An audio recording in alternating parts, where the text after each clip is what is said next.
Hai, assalamualaikum adik-adik semua. Apa kabar nih hari ini? Pasti baik dong. Baiklah, masa enggak? Hehe. Yang hatinya kurang baik, yuk sini kita saling bercerita agar hati tenang dan baik lagi seperti biasa. Salam bahagia. Hihi. Nah, kali ini saya akan menjelaskan materi Bahasa Indonesia kelas 9, yaitu teks cerpen. Yuk disimak hingga selesai agar kalian paham, saya pun bahagia. Hihi. Check it out.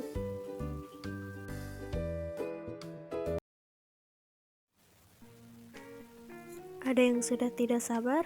Hihi. Oke, saya mulai ya. Nah, kali ini materinya yaitu teks cerpen. Ada yang sudah tahu apa itu teks cerpen? Bagi yang belum tahu, tenang, saya jelaskan kok. Maka dari itu, simak hingga akhir ya. Baik, sebelum saya jelaskan mengenai teks cerpen, saya jelaskan terlebih dahulu ya, apa itu menulis. Pasti adik-adik semua sudah tahu dong apa itu menulis. Dan pasti adik-adik semua juga sudah pandai menulis, ya kan? Nah, tapi tahukah kamu apa sih pengertian menulis itu? Di sini saya menjelaskan menurut para ahli ya.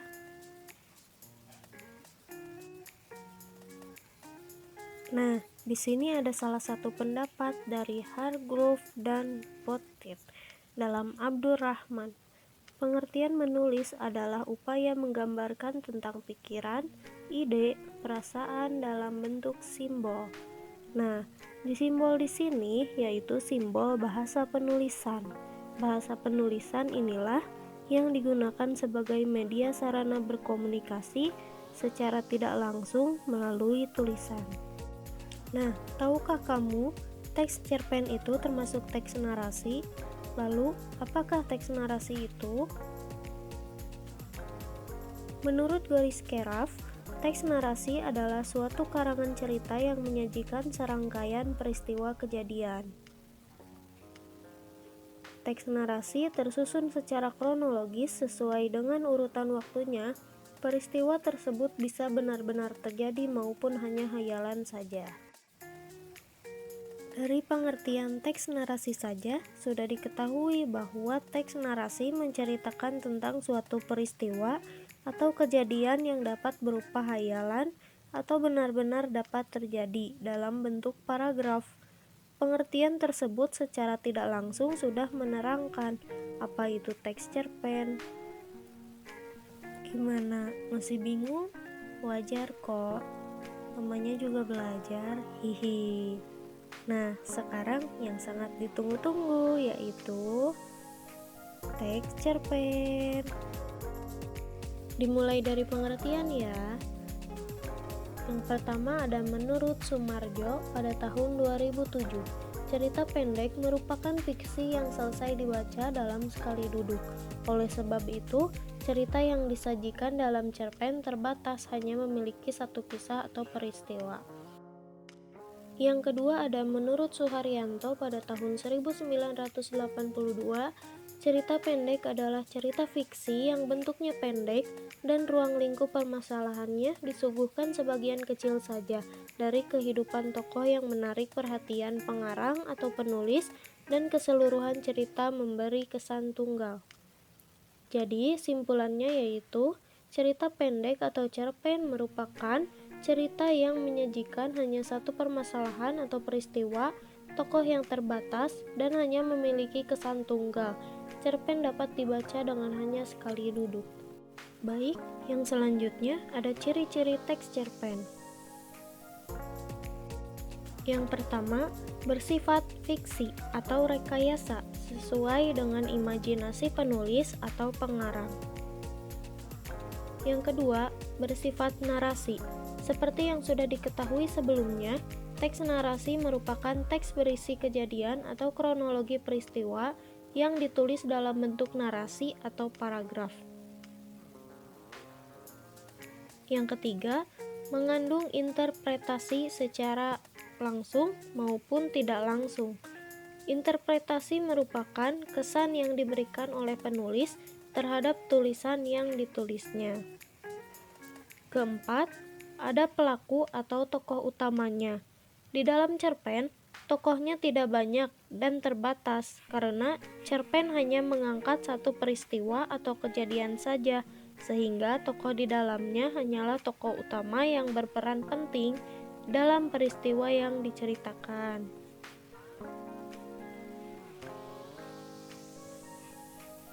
Kelima, ceritanya singkat, padat, dan intensif.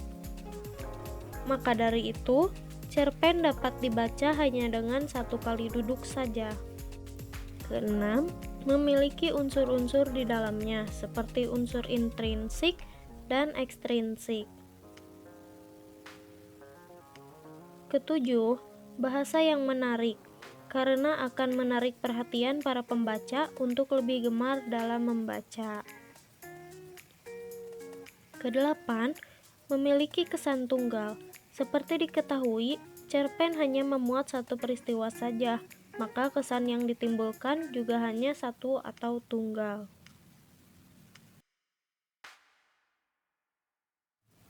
Nah, gimana? Apakah sudah mulai paham atau masih bingung? Tenang, belum selesai, masih banyak yang harus dijelaskan. Tetapi sebelum dilanjutkan, yuk segarkan otak kembali dengan melihat video berikut ini. Check it out.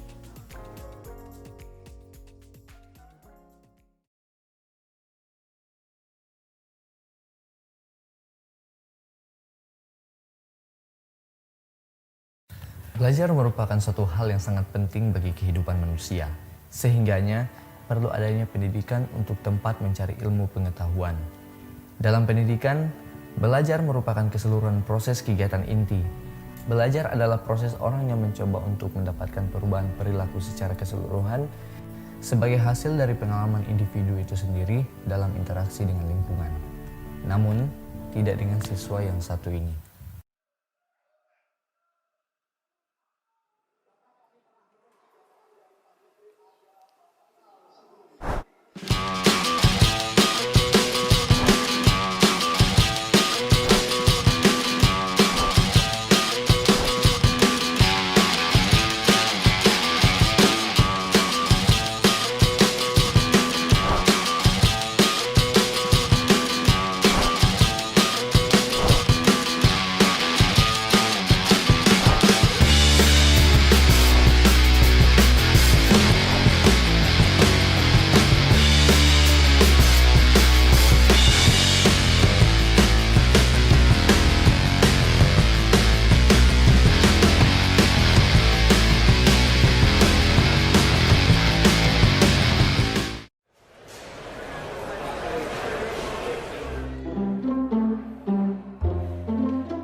Amir, bangun. Iya, Pak. Mana lembar jawabanmu? Waktu sudah selesai. Tapi punya saya belum selesai.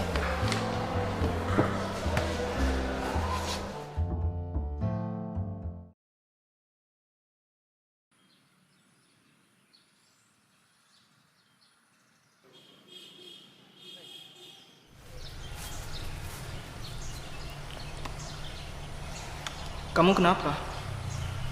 Saat ulangan harian tadi, aku tidak bisa menjawabnya dengan benar.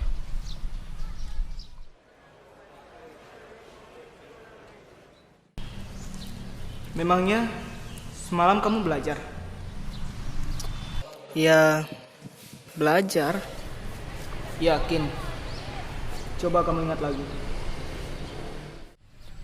Semalam aku WhatsAppan, terus main game dan nonton. Tapi kemarin aku belajar sampai selesai. Oh, Tapi sampai jam berapa? Sampai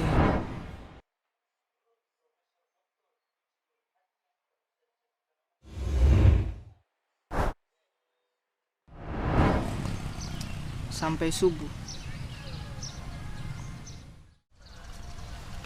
Iya ya. Harusnya aku Hal sekecil apapun itu janganlah dianggap remeh, termasuk dalam hal belajar. Karena sukses tidak akan diberikan begitu saja kepada orang yang malas. Sukses itu harus diperjuangkan. Memperjuangkannya dengan cara menciptakan kondisi belajar yang baik, mengatur waktu belajar dengan tepat, serta menyelesaikan segala tugas-tugas dan pekerjaan dengan cepat. Karena belajar memperluas wawasan tentang ilmu pengetahuan. Seperti yang dikatakan oleh Mahatma Gandhi, hiduplah seolah engkau mati besok, belajarlah seolah engkau hidup selamanya. Umur seseorang tak ada yang tahu, namun terus belajar adalah kewajiban. Karena sukses kamu, ya tergantung usahamu.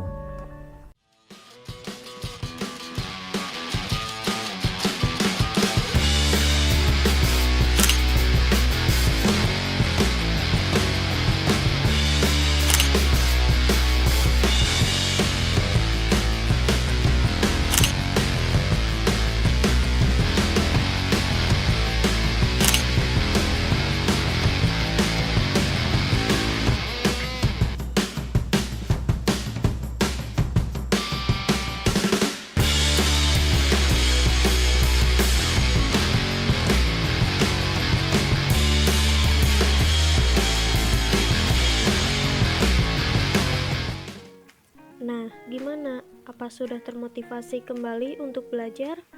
Jika sudah, yuk lanjutkan materinya. Kali ini mengenai struktur teks cerpen. Struktur yang pertama ada abstrak. Bagian ini biasanya opsional, merupakan gambaran ide dasar dari suatu cerpen. Yang kedua ada orientasi, merupakan pengenalan tokoh, latar, dan suatu peristiwa yang akan terjadi pada kisah yang akan disampaikan pada cerpen. Ketiga, ada komplikasi, adalah bagian ketika konflik mulai muncul yang biasanya akan melibatkan tokoh protagonis dan antagonis. Keempat, ada klimaks, merupakan puncak dari konflik yang telah terbentuk dari komplikasi. Kelima, ada resolusi, bagian ketika konflik telah terselesaikan atau mereda. Biasanya bagian ini adalah bagian penutup dari cerpen. Keenam, ada koda, bagian opsional, merupakan interpretasi kesimpulan atau pengejauhan tahan amanat cerpen secara keseluruhan jika memang diperlukan. Bagian ini boleh ada dan boleh tidak ada dalam sebuah cerpen.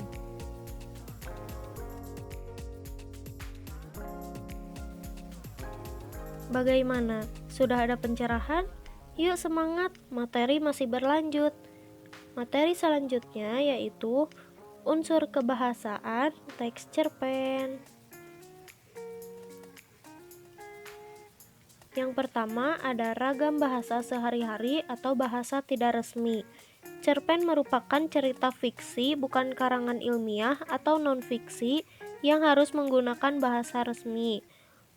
Cerpen mengisahkan kehidupan sehari-hari. Kalimat ujaran langsung yang digunakan sehari-hari membuat cerpen terasa nyata. Dan ini ada contoh kalimatnya. Dalam cerpen Aku dan Cita-Citaku, karya Hyakri Inka.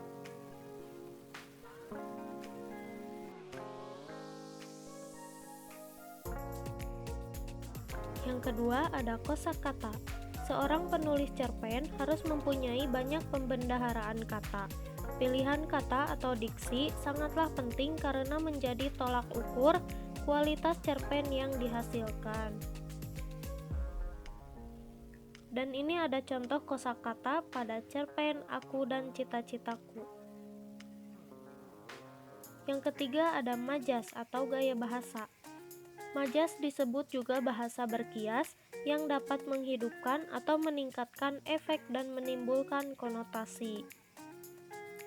Terdapat sekitar 60 gaya bahasa, namun Goriskerov membaginya menjadi 4 kelompok, yaitu majas perbandingan, majas pertentangan, majas pertautan, dan majas perulangan. Yang keempat, ada kalimat deskriptif, yaitu kalimat yang melukiskan atau menggambarkan sesuatu. Dalam cerpen, kalimat deskriptif digunakan untuk menggambarkan suasana, tempat, dan tokoh dalam cerita.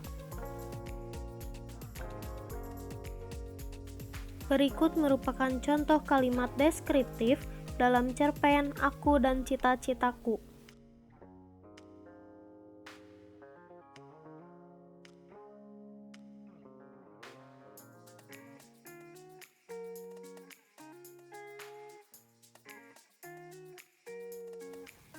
Gimana? Udah siap membuat satu karya cerpen? Yuk buat satu karya cerpen karyamu sendiri. Ditunggu ya karya terbaiknya. Oke, segitu saja materi cerpen pada hari ini. Gimana? Ada pencerahan? Semoga tidak puas ya dengan materi hari ini, agar adik-adik semua dapat mencari lagi ilmu dari banyak sumber lain. Tetap semangat, tetap jaga kesehatan, tetap jaga protokol 3M, mencuci tangan, memakai masker, dan menjaga jarak. Sampai jumpa di lain waktu. Terima kasih. Wassalamualaikum warahmatullahi wabarakatuh. Dadah.